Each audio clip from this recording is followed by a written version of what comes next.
The Mountain Outreach Team is a group that's been formed to assist with long-term recovery from the High Park and Woodland Heights fires from last summer.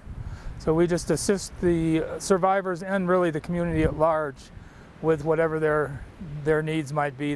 Anything from emotional to physical needs, we try to find the resources for them to move forward. So essentially the fire started early June, raged on until the first week of July until it was contained on July 9th. Destroyed 259 properties in Woodland Heights, in the High Park fire, and then 25 homes in the Woodland Heights and Estes Park. We go out in the community trying to find resources at times, and people end up eventually coming to us and saying, oh, I've got volunteers or I've got this resource that I want to contribute, and then we help them we enable them to the best way they can do that. And at the same time, we're going out door to door talking to people and going to community meetings, and wherever survivors might be or just the community might be willing to listen, we just try to hear what they need and then tell them where they can best fulfill those needs. Well, the big concern coming up this summer is going to be with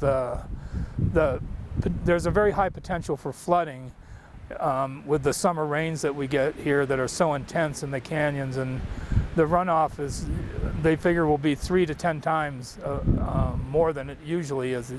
So with that, the culverts that are in place really can't hold that or contain that water, and really even places that were never flooded before, people that live on the side of a mountain may be impacted because the runoff will be so quick and intense from the property burned above them. So even though someone's not in a floodplain, they very well could need to have flood insurance, so they're covered.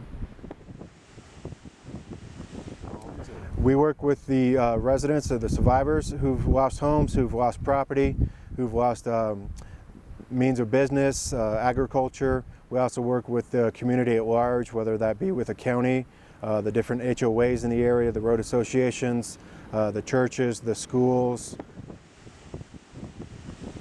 If the public wants to help, there's still a multitude of things that are needed for the survivors.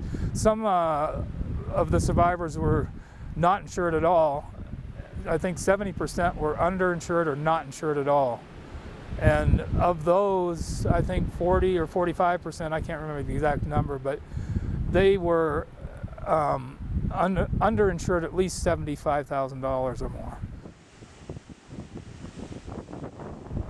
Well, it's just a remarkable thing that there's people that have lost everything that are maybe 60 years old or so, and they're never going to be able to recoup.